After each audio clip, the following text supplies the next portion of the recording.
do a lot of treatment referrals. So this is such a complex disorder that finding the right therapist, the right dietitian who understands both aspects, the diabetes and the eating disorder aspect, can be challenging. And so we do a lot of treatment referrals.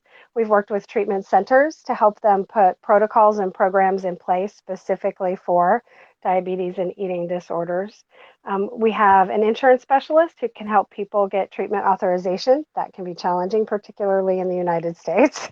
And we have a healthcare education program for professionals. So we go into diabetes clinics, we do lunch and learns, we do a lot of trainings, a lot of speaking to help the professionals understand what these patients are going through and what are the best protocols for helping them to recover. So you are literally the hub of everything related to diabetes on the internet, basically, is what you're saying.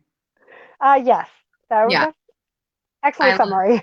Yeah, no, it's really incredible. And when John, when did you start working with Diabulimia Helpline, and how long have you guys been around? Because it's not a new problem, right? At all. But it seems like finally there are organizations like yours that are starting to really tackle this issue and provide the resources for people that need it. That's a very good point. It is not a new issue. The first research on the comorbidity of diabetes and eating disorders was actually published in 1982. So it's something that, it's been something that has been researched and known and published about for a long time and was just never getting any traction or attention. Our organization has been around for almost 10 years. And I've been involved with it from the very beginning. As it happens, my daughter was the founder of Diabulimia Helpline. Yeah. So yeah, and that actually is the perfect segue into before we dive into a little bit about demystifying what diabulimia is. Personal stories obviously are incredibly important and really help us relate to one another. So why don't you share a little bit about your daughter and your experience as a family dealing with this issue? Okay, so my daughter was diagnosed with type 1 diabetes when she was 9 years old.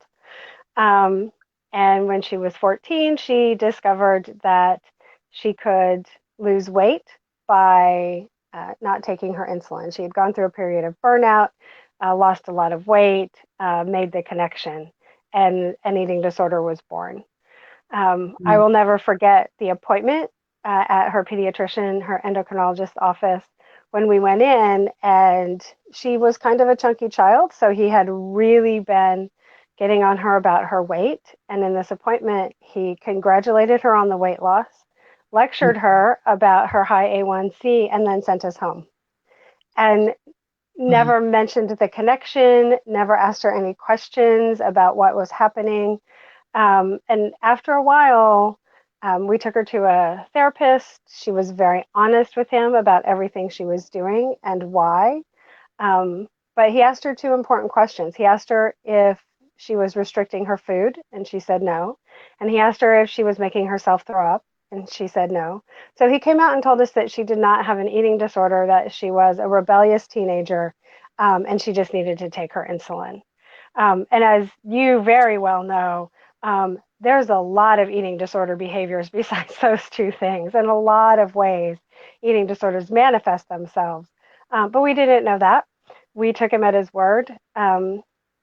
By the time she was a freshman in college, she came home so sick, she went straight from the airport to the hospital, at which point I just made a decision. If it looks like a duck and it quacks like a duck, it's a duck.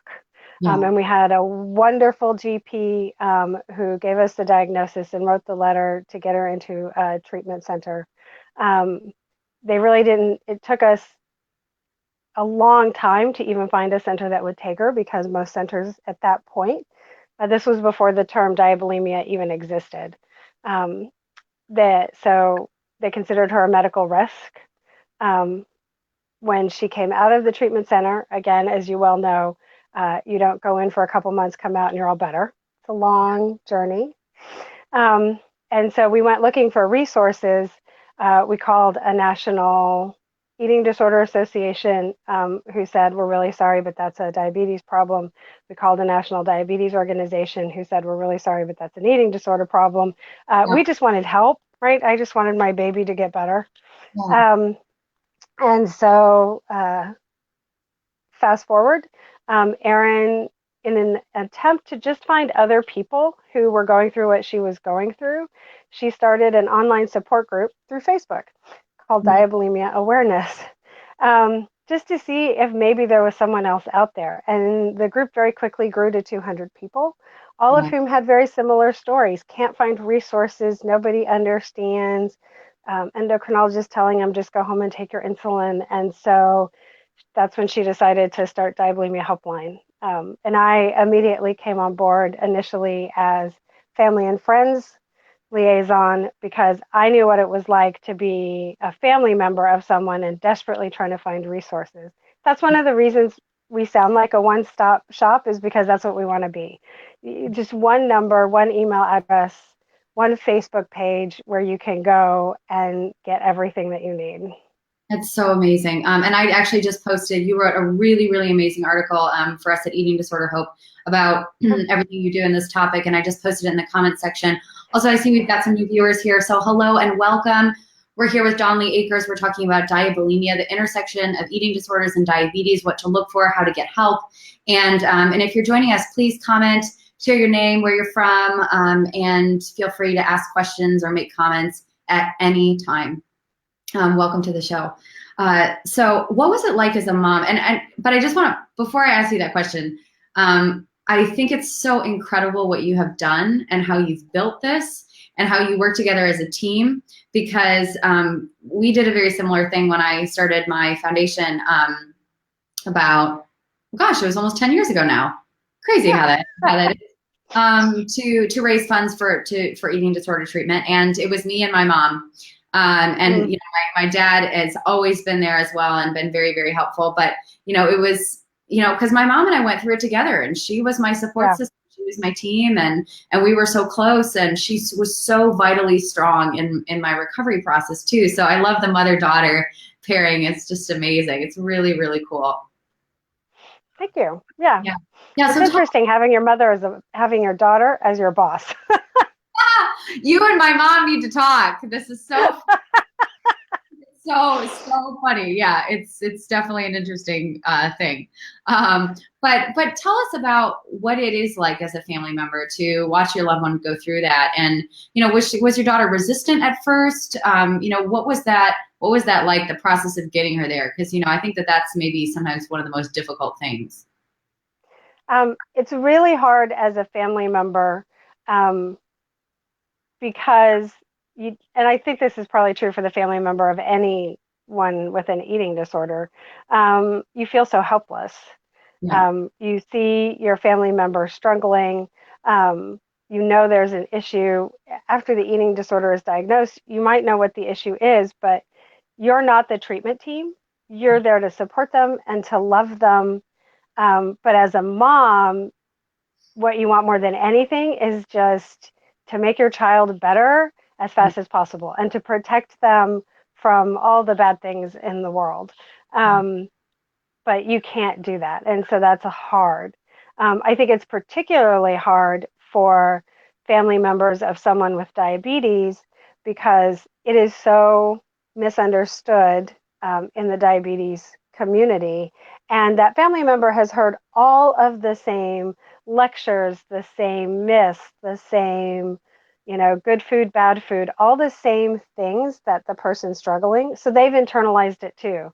So now you have a family member who's trying to unlearn some of those damaging things, which means that family member also has to unlearn them. So it's really, really a family. Diabulimia is really, really a family disease, and it has to be a family recovery.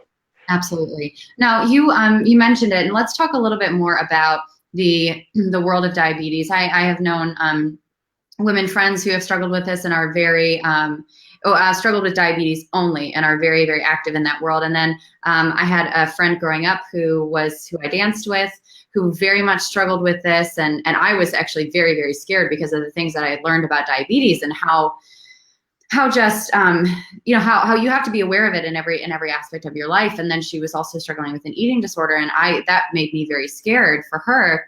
Talk a little bit about the challenges that people face if they're struggling with an eating disorder in the diabetes community because of all of that focus on that intense focus on numbers and food and just like you said, good food, bad food. I mean, it must make you crazy. It makes me crazy just thinking about it.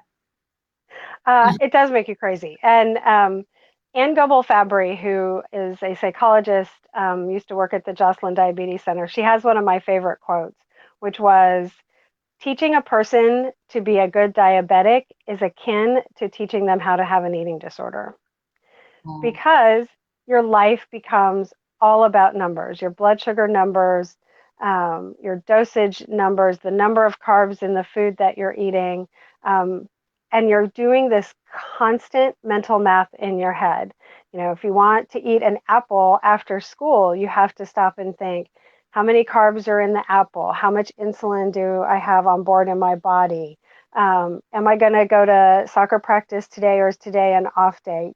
And then figure out what your dosage is, and then you can eat the apple. And every single time you do something, you want to go to the gym, and you have to think, when did I eat last? Do I need to eat an energy bar? Do I need to take extra insulin? It's constant mental math with every single thing that you do.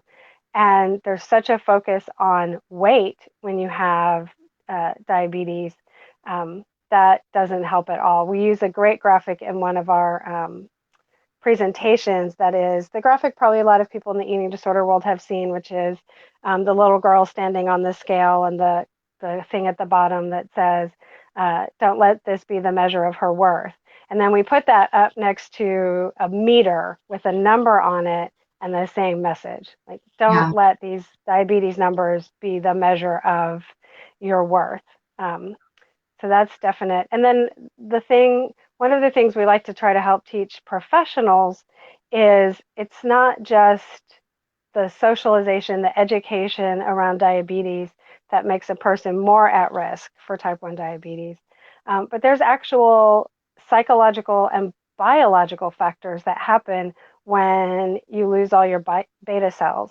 And I won't go into all the science, but I think a big one people don't think about is that beta cells not only make insulin, they make amylin. And amylin is a hormone that tells you when you're full. It's a satiety hormone. Yeah, So interesting. now your body is no longer making that. So your ability to understand your hunger cues and your satiety cues is greatly diminished. Yeah. Most people with type 1 diabetes have no hunger and satiety cues a few years into their diagnosis. Oh my gosh, Dawn, I had no idea.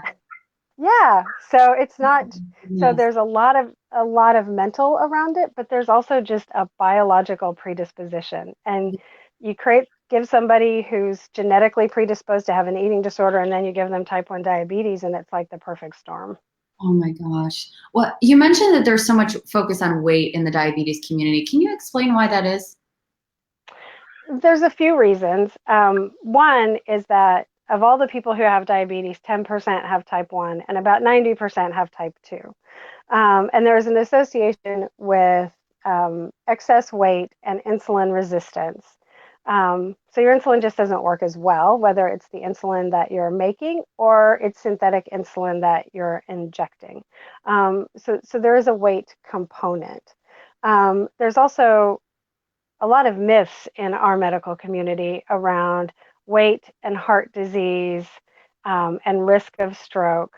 And so it's believed that people with diabetes have a higher risk for all of those complications. And with type 1 diabetes, that's true for some biological reasons. But it is also true with type 1 diabetes that a person who is a larger size, but fit and healthy and has good blood pressure and all that stuff is actually healthier than someone who is thin, malnourished, sitting on the couch, not fit, but has a great A1C. Like, so Yeah. some of it is the myths that we all in the eating disorder community know around weight and size. And how dangerous is it to use insulin as a, like, I'm trying to find the word, not like restriction or, regulating your insulin and like, as a way to, I obviously don't know enough about this to be able to even formulate the question that I'm trying to say. But I mean, how dangerous is to use that as the eating disordered behavior? I mean, I can imagine that's extremely physically dangerous. It is extremely physically dangerous.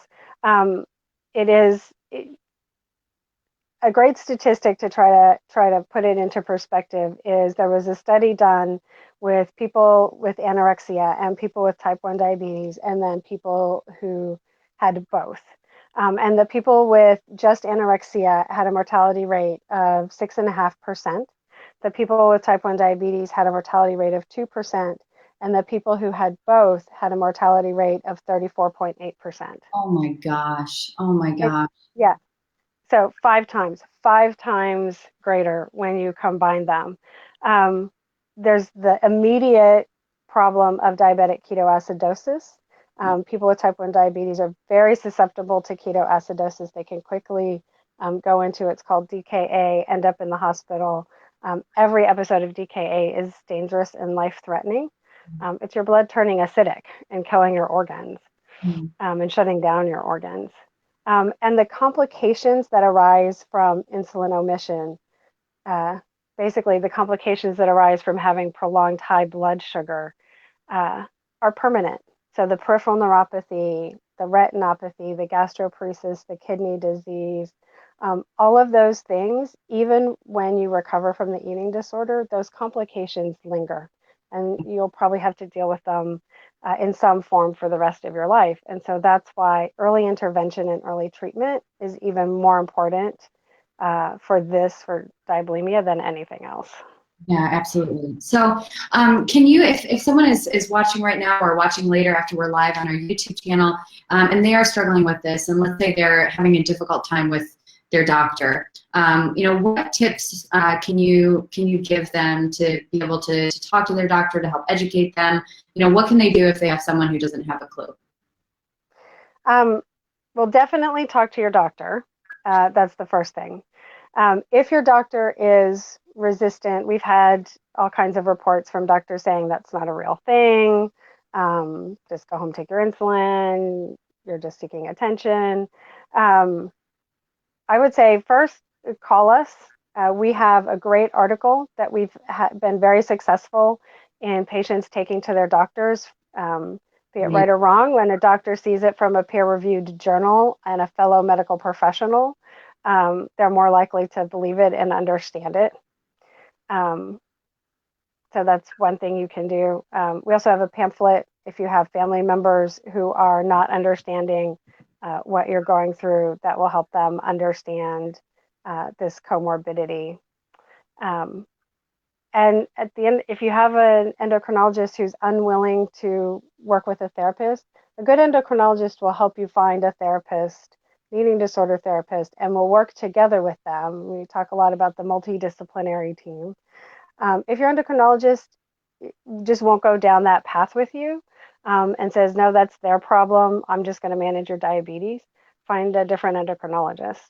That's why we do a Yeah. lot of treatment referrals.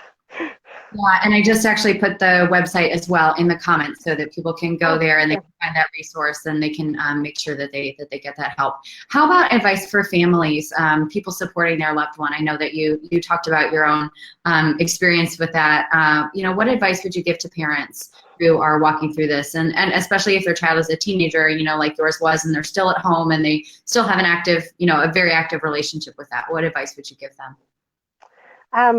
The advice I give to parents, as any parent, is because of the dangers of the complications, um, do whatever it takes to get them into treatment. Don't wait for them to be ready. For one thing, you can't think with a starving brain. And if you aren't giving your body insulin, your brain is starving. So their ability to make good, reasoned, logical decisions is already compromised. Um, Yeah. if you have any sort of, if they're still living at home or if they're in college or anything like that, what we did, I'll be perfectly honest, when our daughter came home from school and she was so sick, we refused to pay for any more college until she went into treatment, which she resisted. She was not a particularly compliant person. Yeah. um, but she sat at home and sulked for a couple months until she figured out we were serious, and then she grudgingly went into treatment. And today, what she says is, we saved her life, which is another piece of advice I give to parents, spouses, is they may hate you in the moment, but they are going to thank you in the long run, because you are saving their life. With the diabetes, you have, especially with a teenager, you have some leverage that you might not otherwise have around safety. Car is a great example. If you are running consistently high blood sugars, it's kind of dangerous for you to be behind the wheel of a car. And so that's a great, I'm sorry, you can't be driving while you're dangerous. So let's get you into treatment and then you can start driving again. Same thing with sports, or after school activities. If you're running very low or you're running very high, it can be dangerous to participate in exercise. So you can kind of use some of those leverage tools under the guise of safety. Yeah. No, that's it's really good. It's tough love, but it's good love. Um, Yeah. and last thing is, and I just said, Denise says hi. Hi, Denise. It's great to see you back here. Thank you so much for joining us again. And also just want to let you guys know, we're wrapping up on our last few minutes here on our interview with Dawn. So if you've got any questions, now is the time to get them in, or any comments that you want to share. We'd love to hear from you. Let's talk about insurance.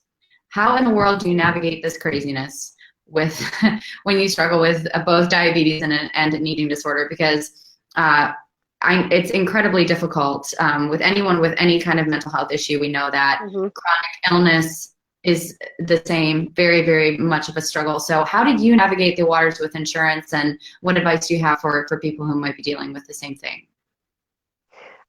So it's very important that whatever treatment you're seeking, whether it's outpatient, residential, that you get the appropriate treatment. A program, a person who has that understanding of the comorbidity of diabetes and eating disorders.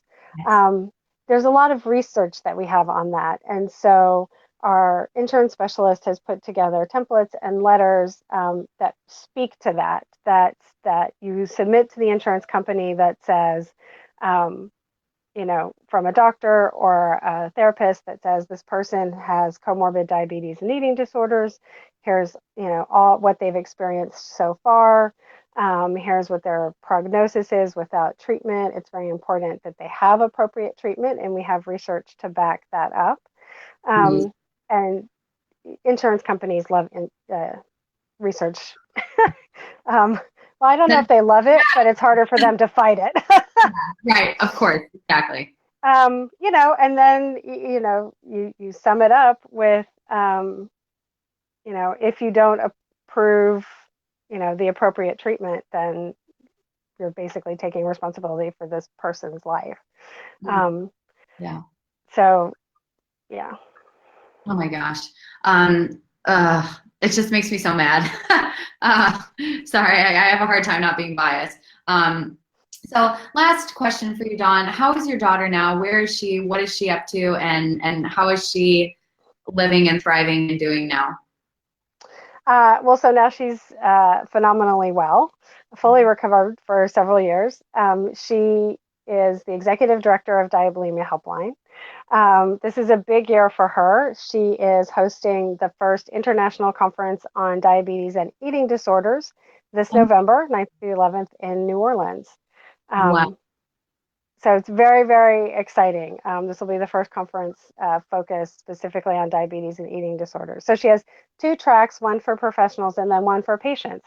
So much of the work that we do and our support groups are online through Facebook.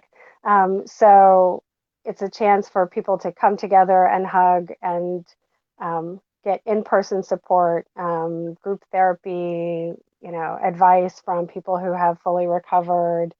She's even got a pregnancy panel because, even with type 1 diabetes, women are unfortunately often told you can't have children, but we have a ton of fabulous little babies in our support group from women who not only recovered from, they recovered from diabulimia and went on to have, beautiful children. So That's amazing. So, so yeah, cool. Well, please give her our love and tell her we think that she's awesome. I And will. yeah, and thank you so much for being such a champion for this and being the expert and taking this on. It's really, really fabulous, and it's really, really nice to see your passion for this, because it's like if moms didn't do it and didn't help us, I don't know where we'd be in this world on any issue. It's always moms, right? Who step up and are like, this is not happening to anyone else's kid. That's exactly right. That's exactly why I'm still doing this. I love it. Dawn, thank you so, so much for being here. Thank you for sharing all this wonderful information.